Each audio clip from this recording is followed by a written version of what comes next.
Just do one a game.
What sucks about this is we can barely see the clock.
Perfect.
Landowman has stepped out high.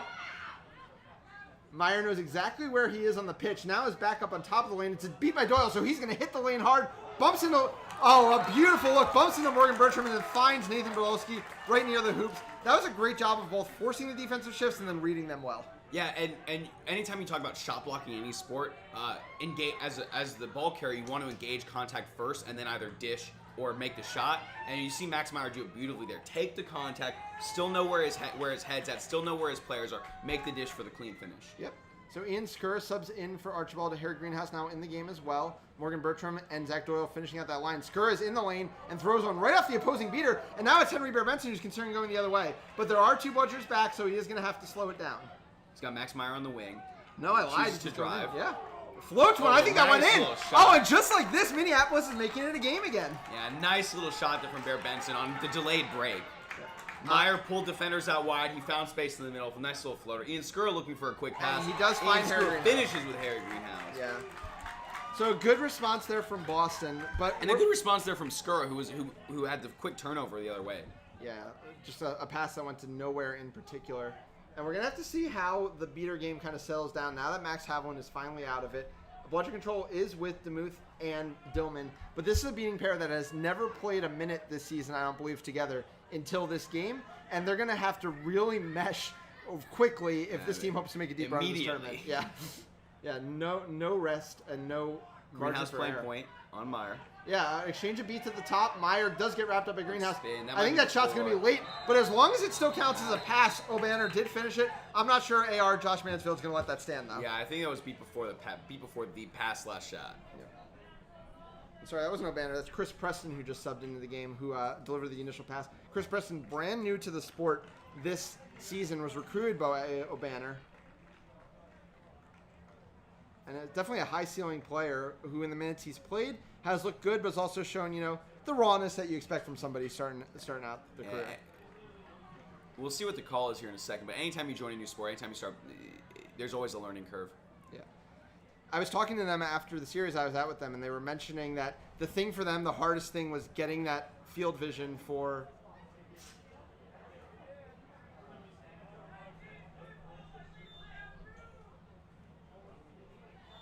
So, I believe a card was given to Harry Greenhouse.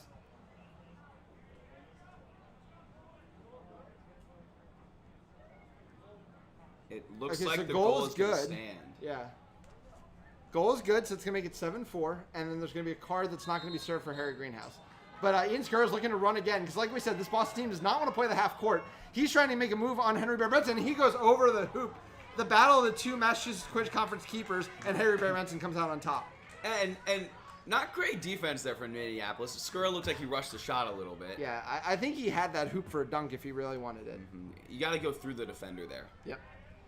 So Minneapolis really working their way back into this game halfway through the initial period of play. It's 7-4. Cody Narveson throws a very hopeful beat that gets nowhere near Tom DeMuth. Henry Bear Benson's going to lob one up. Really didn't give Liz Hunter a prayer of getting it. I would have liked to see Henry Bear Benson just use his reset after that really bad beat from Narveson. Or take a shot. Yeah. I mean, if ever there's a bad turnover, if ever there's a good turnover, it's going to be behind the hoops. Right. But now they're coming the other way so quickly. And that was an incredible feed there from Ian Skura to Harry Greenhouse. Greenhouse gets his second. It's 8-4 Boston. And we're seeing a real game of highs and lows here for Skura. He's had the two really bad turnovers, or the one missed shot and the one really bad turnover, followed up very quickly with two really great passes to Greenhouse for quick scores. Yeah, and I was talking to head coach Greg Bento this week, and he said that Ian Skura is a very emotional player, and when he's up, and when he's down, he's down. So they really need to get him rolling early this weekend. Cost on the point defense of Meyer. Max Meyer tries to use a... Might call this tackle from behind. Oh, no, they call it he's out of bounds. Meyer did step out of bounds. I think the story of the game so far has just been how many turnovers we've seen in total, but really from Minneapolis. And how many of them have just been stepping out of bounds? Not being forced into things by beaters or anything like that. Unforced turnovers. We're looking at least 3 or 4 at this point. And it's a 4-point game, so how much of that difference? Tay Costa back in the game, looking to drive. Cody Narveson, though, does force it away. Oh, it's a beautiful lob over to Greenhouse. Greenhouse trying to make a move on Bear Benson. He finds Athena Mayer, and Athena Mayer puts it home. That's such a beautiful play from everybody on Boston there. Costa understanding that he needs to suck the beater onto him. Gets the pass off at the last second to the open player. Greenhouse recognizing Mayer on the other side of the hoops, making a fantastic play. Minneapolis going to take the timeout, which is just going to fire up this Boston team and its crowd, which we said they travel well, even more so. And as we get deeper into this game, and more importantly, deeper into the series, because it's the best 2 out of 3, Minneapolis needs to find a way to restrict these fast break opportunities from Boston, because that's all they've done all game. They've been great on the fast break, and Minneapolis, furthermore, has to cut down the turnovers. Yes. It's got to be both at the same time. Right. But it's those unforced turnovers that are allowing those fast breaks. You know, Teddy Costa got the ball all the way halfway up the defensive side. That allowed him to break in that way. And so we've seen it so many times, especially on these really great teams. So much communication happens. In between and on those breaks. So it's not just that they get the ball halfway to the midline, but they also get to talk to each other about who's going where. How are you drawing the defense? Where's the beater? And it just makes it so much more effective. Yeah, and on that stoppage where Teddy Costa was being handed the ball, we could actually hear from up here. Leanne Dillman was literally talking him through how she wanted him to run the fast break. And this Boston team, communication has not been their strength this year. It's something that a lot of people have criticized them for. So it's good to see, those extra conversations actually happening here. Just on a scheduling side, like we said, we're now into the quarterfinals, which are best 2 out of 3 to decide the semifinalists who will play tomorrow morning for a spot in the championship. We are here with Boston and Minneapolis. Next on this pitch is what I think is going to be a very exciting matchup between the Austin Outlaws and the Washington Admirals. And we're actually going to be jumping back onto pitch 1 for a matchup between the New York Titans and the Charlotte Aviators, a East Division rematch. East Division putting 4 teams into the quarterfinals. Second straight year it's put the most teams into the quarterfinals. It's been a really good division, and it's going to be fun to see how it plays out. I think both those matchups are going to be extremely exciting. Yeah. We've seen, we've said this all day, we've seen really good Quidditch all weekend, and it's just only going to get better from here. Yep. So we're about to get started with Minneapolis' timeout being used. About 12 minutes in the game here, about 11 minutes in the game here. It's a 5-goal lead for Boston. And I think maybe one of those 9 goals has been scored in the half court. And on the restart here, we have Boston. We have Boston with bludger control, Minneapolis with the quaffle. Yep. Gracie Johnson now in the game at beater alongside Cody Narveson. She's making her debut in the game. It's Max Meyer, Cole Lackmiller, and Chris Preston in the game. Nice tackle there from Harry Greenhouse. He's going to get beat out quickly, but nice physical touch there from Boston to show they can hit. Yeah, so it's going to be Lackmiller now getting closed in by Costa, who's now going to go back to Meyer. The unmarked chaser behind the hoops is Cassandra Evans. Preston goes down really good hard on tackle attack from from Greenhouse. Greenhouse. And now Skur's looking to run. He's got options. He's going to find Costa. Costa's going to put it through easily. A really good break there again from Boston. You had Greenhouse at one wing, Costa on the other. Options galore for Skura. Yeah, and what we've seen since Leanne Dillman has come into this game alongside Tom DeMuth is what we're used to seeing from her. Her beater pairs do not give up bludger control. And it's when you have bludger control that you can run indiscriminately like they have all game. And when they won the championship 2 years ago, it was her and Mario Nasta keeping like 90% bludger control in games, and that's what Boston's going to need to do again here. You hear from all the great teams run on one. Yep. And Costa off your screen probably having a hand checking fight with Max Meyer. Yep. But in the end, Leanne Dillman's going to force a turnover, and it's going to be another chance to run because Sean Paguada and Tom DeMuth are just turtled on a bludger together. Gracie Johnson does have a bludger, but I don't think she's going to be able to get back as fast as Ian Skura can, though. And Nasta is already at midfield with only one defender back. I don't know if the ball will hang up too long for them to make that pass, but he's already recognized the situation and they're already ready to get the quaffle in front of the bludgers. So it's going to be a turnover, and the closest player happens to be a wide open Max Meyer 3 feet from the hoop. Look, don't want to predict the future here, but I think he's going to put that one in. Yeah, Athena Mayer has maybe a minor hope and a prayer of getting a hand there, but I'm not counting on it. The former North Division MVP needs to hit his 2 feet shots.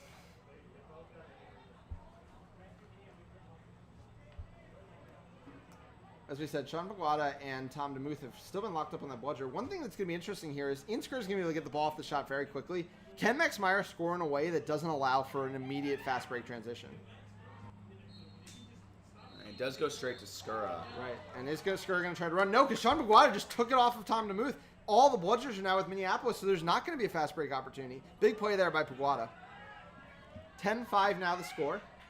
I think this is the first half-court offense Ian Skura's had to run basically since he came into the game. And it's going to be a giant press here from Paguada. Yeah, but he's going to back off. Well, unfortunately, it came so early that Skura hadn't even crossed half, so he didn't have to use a reset. Aaron McCready making her first playing minutes, I believe, since the Rochester series this season for Boston. Paguada immediately misses her. Gracie Johnson's going to need to make a play here. Athena Mayer bobbles the ball, and Kolak Miller is going to come away with it. They're looking to run. Kolak Miller has it on the left side. He's got Max Meyer alongside him. Gets by Athena Mayer into the lane. Scores through. It's been a big game so far here from Kolak Miller as they try to pull Minneapolis a little closer. A really nice play there from Kolak Miller. Being able to get up and down the field that quickly. We've seen Boston's break. We have not seen Minneapolis break. It's been a little bit non-existent. Nice to see it there. Yeah, Gracie Johnson and Sean Paguada doing enough with bludger control to allow them these opportunities. Ryan Fenney's now re-entered the game. Only member of that.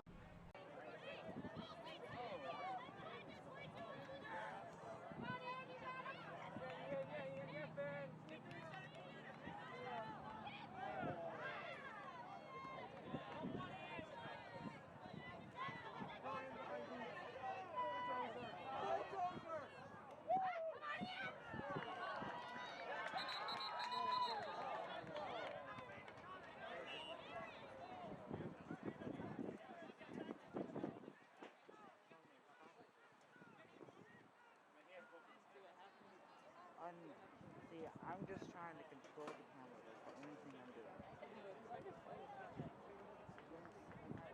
Especially with the sun and the camera, I'm having like a really hard time following the ball. Yes. I'm like, wait, is that a bludger?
No, I think Abita just got sent back to hoops because Boston had control before the whistle.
It is going to go back to Henry Bear Benson. Serena Montero does not have a ball in her possession, but Aaron McCready does right in the middle of the zone. Yeah.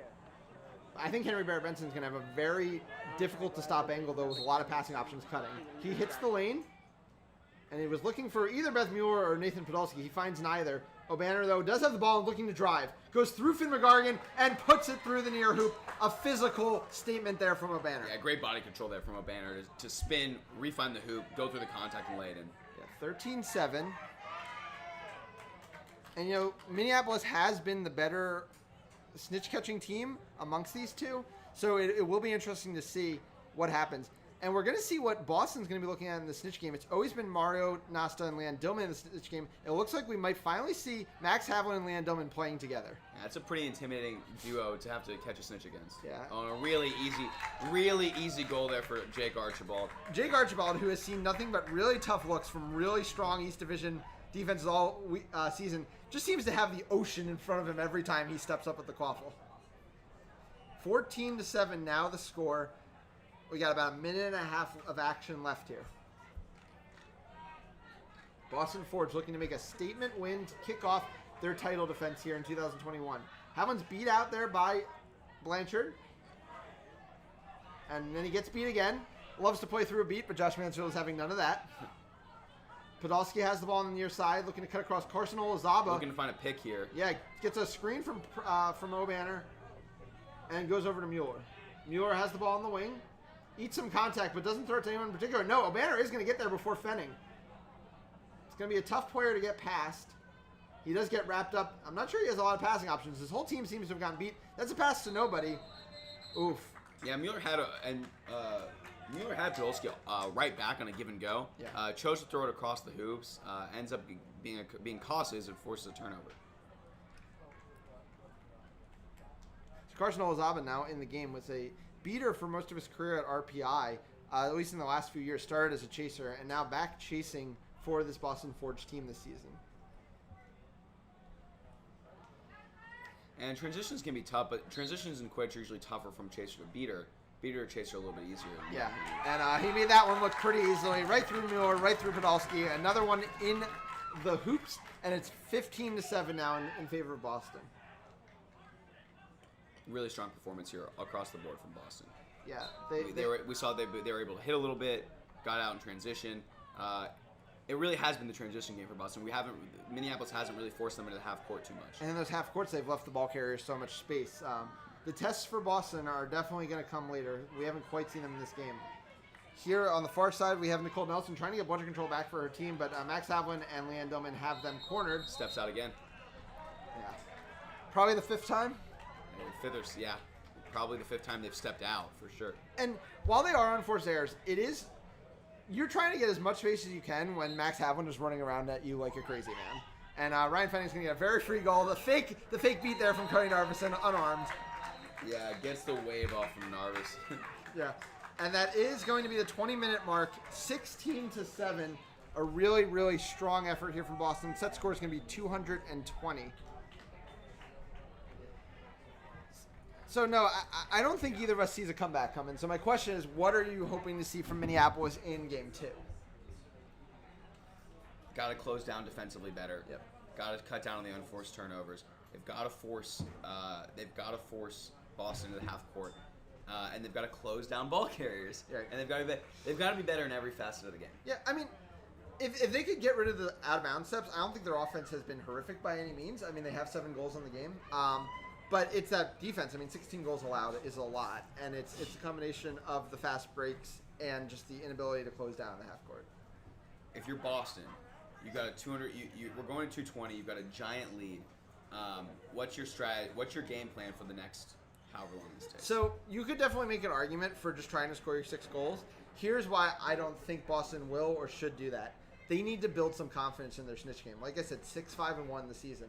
When they won in 2019, they were 11-1 in the regular season. They caught a lot of big snitches, including Tyra Beckman coming up with the game-winning one to push them over the set score in the last game of the finals. They need to build that rapport for their seekers. And we have a small pool of snitches this weekend. We're kind of seeing the same snitches a lot. So you want to make sure your seekers are getting a chance to start getting comfortable with those snitches. So that's why I think you play the snitch game. That's very reasonable.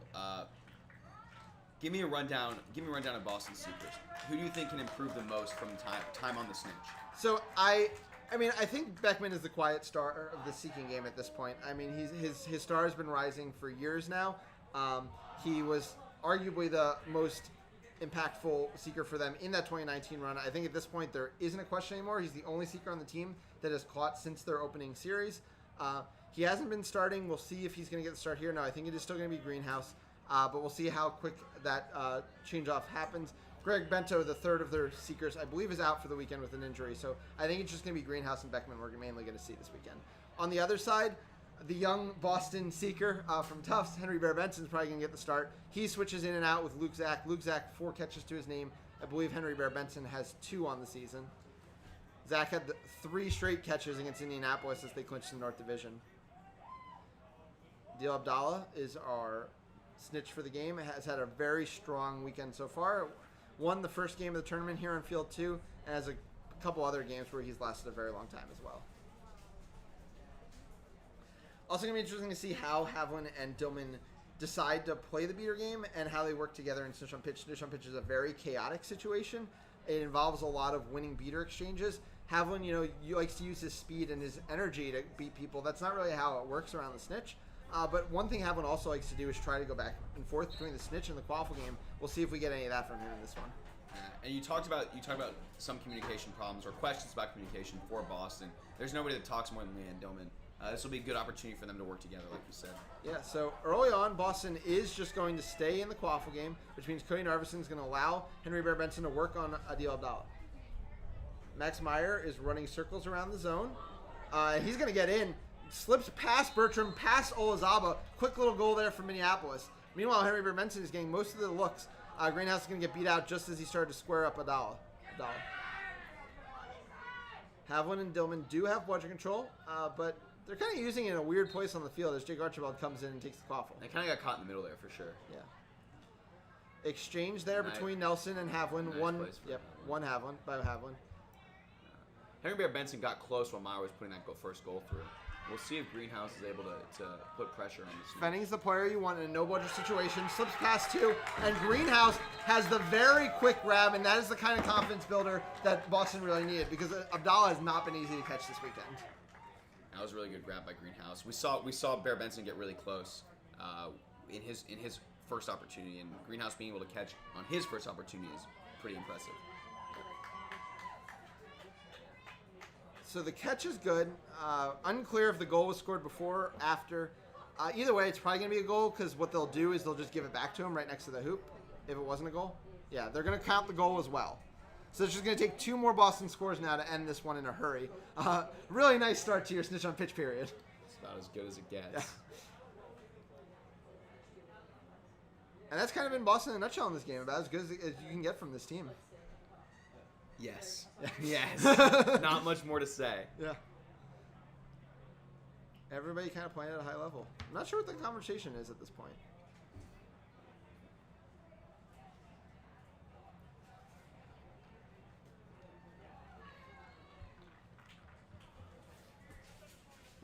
It's just chalking things over. As we said, this is the first game of this best of two out of 3 quarterfinal. After that, this right on pitch 2, we're going to see the Austin Outlaws taking on the Washington Admirals, who had a intense and exciting game against the Charlotte Aviators to make it through the play-in bracket. Charlotte did end up qualifying as well, and they'll be playing on pitch 1 where we're headed. They'll be taking on the New York Titans. Does seem like the final decision was that everything was good. The catch, the goal. It's 20-8, and it's just 2 more goals here for Boston to walk off with a game 1 win. And being able to dispatch with this game quickly, I think is important for Boston. Yeah, keep people fresh. Keeping people fresh. We talked about this beater core not being as deep as it always has been. Honestly, I wouldn't be surprised if Max Havlin comes off the field pretty quickly here because, I mean, what are you risking? You're up 12 goals. I think I'd imagine we'd see quite a few subs here. Yeah. Lackmiller all the way back to Persons. Persons swings it back to Majeski. Morgan Bertram stepping out and forces the pass to Lackmiller. Cody Narveson does get a beat off on Havlin, and Lackmiller's in the lane, can't make the mid-range shot go. I don't hate the shot, though, because he has been on from that range. No, I think that's a good shot. Move it with momentum moving forward towards the goal. It's a lot shorter than it would otherwise be, and I think that's a totally fine shot on an open goal. He probably is upset he missed that one. And this is exactly what we're talking about. Eric Berglund playing his first minutes of the season here for Boston. Of course, Noel Zaba has played intermittently in a few games, but hasn't played a ton. No switches yet in the beater game, but definitely Boston reaching into its depth to get these last 2 goals. In fact, I believe every player is an RPI grad in the Quaffle game. Costa back to Berglund. Berglund comes down with it, goes right around Lackmiller. He's going to get in his first possession, his first goal of the season for Boston. And Boston's one away. Really nice goal there. Really nice move, really nice shot. Dillman now coming out of the game. Montero coming back in. I think someone's going to have to pull Max Havlin off the field at this point, though. Like you said, Havlin took a long off shift. Yeah. Early in that game, he might just be wanting to move around a little bit so that he doesn't tighten up. I want to talk about this adjustment because we talked about both Montero and Havlin being engaged beaters. Havlin is actually taking the back position in this pairing and playing the free beater position where he can just run around and make things happen off of what Montero does, and I love that idea. Lackmiller is just releasing at this point.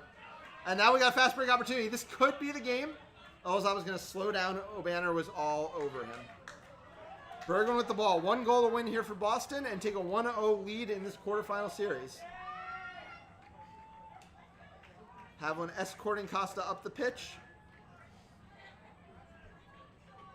Olzaba with the ball on the wing. Max Meyer loosely guarding. Costa with the ball back across to Berglund. A little overlap here. And Berglund's in the lane, trying to take on Max Meyer. Meyer gets a wrap, ball's loose, ball goes back to Costa. A misbeat there, and it's a long shot that doesn't go. And that is not the look I think that they wanted there. Yeah, really ambitious there from Costa. That we've seen a lot of stuff from the past with our RPI, with those overlapping runs. Yeah. I would have liked him to go in that motion maybe a couple more times, at least one more time. Yeah. They kind of got caught. Minneapolis did drop the bludger, creating an effective no bludger situation for just a moment. And that's when the attack came, but just not forceful enough there from Bregman. Yeah, but Costa, that has been a bit of a problem for him all season. Those long shots that maybe weren't. As Lackmiller gets in the lane again, and he finally got one to go. So it's 21-9. But yeah, Costa's been a little remiss with the shooting, and I think when he was playing earlier in the game, in bigger minutes, he wasn't playing a ton with the ball in his hand in the offense. More of an off-ball chaser, and now we're actually seeing him play a few minutes here, ball in hand. I believe we just got a sub in. Tim Karuble is now playing his first minutes of the season for Boston. And it was Havlin that rotated off. Yep, Tom DeMuth now in the game. Karuble with the ball on the near side, working back and forth with Costa, Bertram, and Berglund the rest of this line. Max Meyer stepping up high here to guard Costa. Ball goes across to Karuble. Just a bit of side-to-side work here. Not much movement here from the Boston offense. A little stagnant. Yeah, very stagnant. And Minneapolis having 2 beaters here, it's going to be tough to break it down that way. Yeah, we need to see some pressure from the Boston offense. A screen there from Bertram. But again, as long as they're just passing around up top, the Minneapolis defense is not being forced to make any adjustments. They're going to be very content to stay in their shell, for sure. Yep, Berglund now has the ball behind. Beat Meyer stepped out. Yeah, he got beat. But another mid-range shot is just not the looks that they're wanting against these 2-2 sets. And now Banner's looking to run. No bludgers back. No, there is one. It's Montero. And Minneapolis stepped out of bounds again. I'm cringing a little bit as you say it. It hurts the soul to see it happen so many times. And the problem is that now Morgan Bertram is basically behind the entire Minneapolis defense. Bertram needs to take off here. She's getting some advice. She needs to take off, draw a bludger. Yeah, it looks like Berglund is trying to defend for her. Oh, and then the late run by Karuble, and he puts it away. Boston coming up with the 22-9 victory, a statement win from the defending champions as they look to make their way to the semifinal matchup. If they make it, they'll be taking one of the 2 teams on from our next game between the Austin Outlaws and the Washington Admirals. So stay tuned for that. Or if you want to switch over to pitch 1, we'll be headed over there to call the Charlotte versus New York game. Thank you, everybody, for watching. Keep checking in. We'll be here all evening for these amazing quarterfinal matchups. I'm Ethan Sturm alongside Noah Schwartz and our producer, Harry Clark. Thanks so much for watching. We'll see you soon.